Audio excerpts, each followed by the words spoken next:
तो दोस्तों कैसे हैं आप सब लोग। दोस्तों आपके लिए अकाउंटेंसी का सिलेबस लेके आऊं, प्रॉपर लेटेस्ट सिलेबस होने वाला 2023-24 का। ऑफिशियल सीबीएसई ने लॉन्च कर दिया दोस्तों आपका सिलेबस, जिसका प्रॉपर पीडीएफ आपको चैनल पे मिल जाएगा। क्या करना है, हमारा टेलीग्राम ज्वाइन कर ले, लिंक बायो में मिल जाएगा। वहां सारे के सारे नोट्स पूरे साल सब मटेरियल फ्री ऑफ कॉस्ट में मिलेगा। करना क्या है, जाके यार क्लिक करके ज्वाइन कर लो।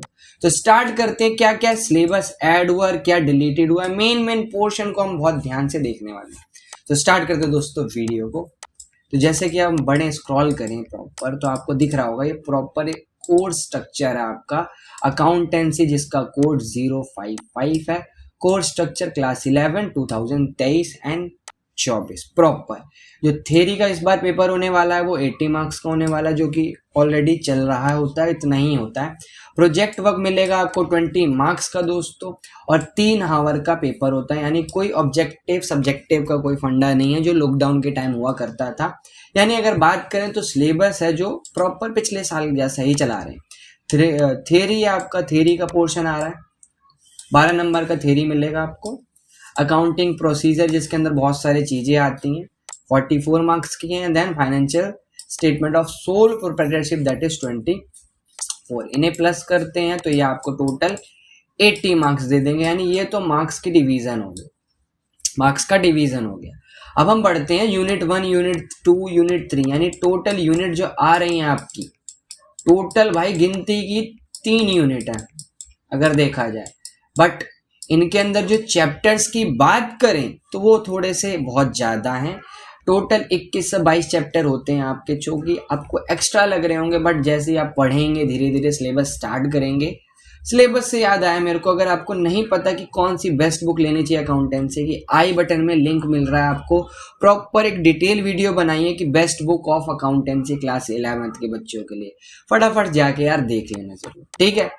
बढ़ते हैं दोस्तों, डायरेक्ट क्वेश्चन करते हैं हम, डायरेक्ट स्टार्ट करते हैं। यूनिट 1 के अंदर आपको क्या क्या देखना है, क्या क्या पढ़ना है।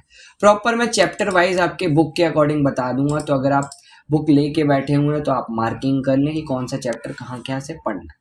अगर हम बात करें तो स्टार्ट होता है ये चैप्टर 1 से, जिसे हम क्या कहते हैं, इंट्रोडक्शन टू अकाउंटिंग। ये यूनिट 1 के अंदर ही आता है, जिसके अंदर मीनिंग, सोर्स पढ़ने हैं आपको इंफॉर्मेशन से रिलेटेड, ऑब्जेक्टिव्स क्या है, एडवांटेज डिसएडवांटेज लिमिटेशंस किसकी, अकाउंटिंग की। सबसे पहले टाइप्स ऑफ अकाउंटिंग यहाँ पर आपको पढ़नी पड़ेंगी, यूजर्स कौन कौन से होते हैं वो पढ़ना, और last roles of accounting in business, यानी what is the main role of accounting in the business. यानी ये चैप्टर 1 की पूरी कहानी है। तो यूनिट 1 के अंदर हमें दिख गया कि भाई चैप्टर 1 आ रहा है, चैप्टर 2 आएगा, अभी नीचे बता देता हूं मैं चैप्टर 2 क्या है, ठीक है। चैप्टर 2 आ जाता है दोस्तों, जिसे हम क्या कहते हैं, बेसिक टर्म्स ऑफ अकाउंट्स। आप प्रॉपर इसको चेक कर सकते हैं अपनी बुक के अंदर, आपको चैप्टर 2 दे रखा होगा, जिसके अंदर सारे बेसिक टर्म्स पढ़ने होते हैं ऑलमोस्ट। कोई स्किप करने का कोई फायदा नहीं है। तो यहाँ पर आपको सारी चीजें डिटेल में देखनी है, क्योंकि भाई आगे जाके अकाउंटिंग टर्म कहीं ना यूज होती हैं और आपको नहीं आते तो बहुत ही बेकार हो जाएगा कॉमर्स स्टूडेंट के लिए, ठीक है दोस्तों। अब बढ़ते हैं थ्योरी बेसिस ऑफ अकाउंटिंग के अंदर। थ्योरी बेसिस ऑफ अकाउंटिंग के अंदर बात करें तो ये आता है चैप्टर 3, जिसे हम अकाउंटिंग प्रिंसिपल भी कहते हैं। बहुत बढ़िया से आपको यहाँ पर सबसे पहले कुछ फंडामेंटल अकाउंटिंग एजम्पशंस होती हैं, और कुछ हमारे क्या होते हैं, कंसेप्ट्स होते हैं, जो कि आपको पढ़ने हैं सारे। 3 एजम्पशंस होती हैं, बाकी आपके 11 क्या होते हैं, प्रिंसिपल होते हैं, जो कि हमें हर साल पढ़ने होते हैं, इस साल भी पढ़ने पड़ेंगे। एक एक का बढ़िया से आपको फुल एक्सप्लेनेशन हमारे चैनल पे मिल जाएगा, आप विजिट कर सकते हो, ठीक है।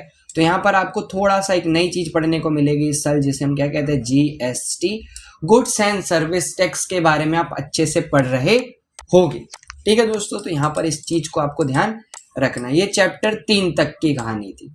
यानी यूनिट 1 की अगर मैं बात करूं तो यूनिट 1 के अंदर टोटल 3 चैप्टर्स हैं, जो कि हमें ये प्रॉपर डिटेल में पढ़ना है। इन चीजों को जरूर लिख लें, ठीक है दोस्तों।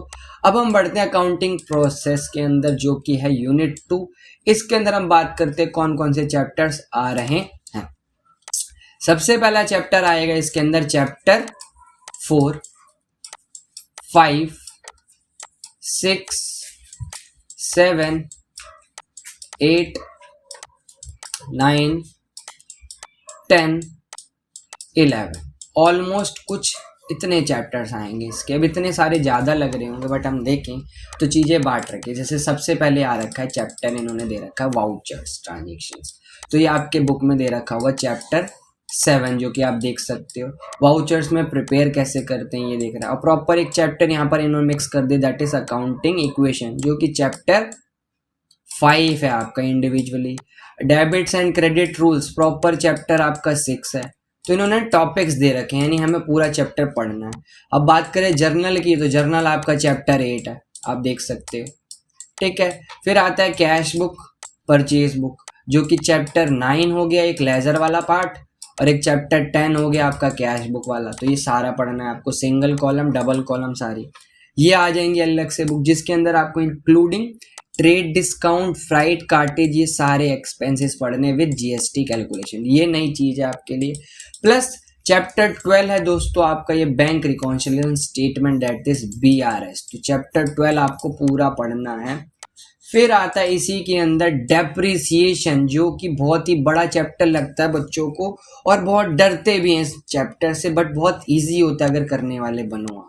चैप्टर 13 है जो कि BRS है, जो कि इस साल आपको करना ही करना है, जिसके अंदर आपको SLM और WD अभी नहीं समझ आ रहा होगा ये मेथड क्या है, बस जब आप पढ़ रहे होगे, पढ़ चुके होगे, तब आपको थोड़ी सी चीजें क्लियर हो जाएगी। फिर आ जाता है चैप्टर्स दोस्तों, इसके अंदर हम सीखते हैं कि हमें क्या क्या चेक करना है, मतलब प्रॉपर क्या क्या देखना है, जिसमें हम treatment of disposal account, provision and reserve क्या होता है, ये भी एक स्पेसिफिक चैप्टर है 14 आपको मिल जाएगा, जिसका नाम है रिजर्व एंड प्रोविजन, जो कि आपको पढ़ना है पूरा। फिर अगर हम बात करें तो यहाँ पर आपको छोटा सा टॉपिक आता है, जैसे हम क्या कहते हैं, ट्रायल बैलेंस और रेक्टिफिकेशन ऑफ एरर। तो ये दोनों चैप्टर पढ़ने हैं। तो यहाँ पर एक चैप्टर हुआ करता था जिसे हम क्या कहते हैं, बिल्स ऑफ एक्सचेंज। तो अगर ये बुक में है आपके, तो ये चैप्टर आपका डिलीटेड है। अगर हम देखें तो आपको इस साल भी ये नहीं दे रहे, पिछले साल भी काट दिया था, इस साल भी काट दिया है, तो बहुत अच्छी बात है भाई, एक चैप्टर कट गया आपका, ठीक है, थोड़ा सा वजन कम हो गया आपका सिलेबस का, ठीक है। आगे बढ़ते हैं दोस्तों, that is third unit, part B के अंदर आ जाता है, जिसके अंदर सबसे पहला काम होता है मेन अकाउंट, जिसमें हम फाइनेंशियल स्टेटमेंट बनाना जानते हैं। और फाइनेंशियल स्टेटमेंट के अंदर 3 मेन अकाउंट बनाना सीखते हो आप, जिसे हम trading account, P&L and loss and balance sheet कहते हैं, जो कि सोल प्रोप्राइटरशिप विद एडजस्टमेंट, जो कि चैप्टर 17 और 18 में बांट दिया जाता है आपके में, ठीक है। और देख लेते हैं इन्होंने क्या कट किया इस साल। इस साल इन्होंने इनकम्प्लीट रिकॉर्ड्स वाला भी आपको काम दिया, यानी ये जिसे हम सिंगल एंट्री के भी नाम से जानते हैं। पिछले साल इन्होंने काट दिया था, इस साल अगेन आपको ऐड कर दिया। तो सिंगल एंट्री सिस्टम प्रॉपर बोला जाता है, जो कि हम पढ़ रहे होंगे इस साल। तो इस साल की अगर मैं बात करूं तो भाई एक ही चैप्टर आपका कटा है, जिसका नाम है बिल्स ऑफ एक्सचेंज।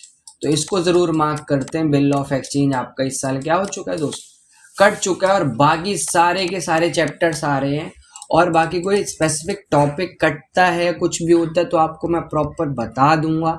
हमसे जुड़ने के लिए आप हमारे टेलीग्राम को ज्वाइन कर लें। मिलते हैं दोस्तों नेक्स्ट वीडियो में, तब तक के लिए bye and take care. Comment करके जरूर बताएं कि भाई नेक्स्ट वीडियो या नेक्स्ट सिलेबस की वीडियो कौन सी लेके आऊँ, जरूर बताएं। चाहे आप IP का सिलेबस चाहते हो, BST, ज्योग्राफी, कोई सा भी हो, कमेंट करके बताएं। तो मिलते हैं दोस्तों, बाय एंड टेक केयर।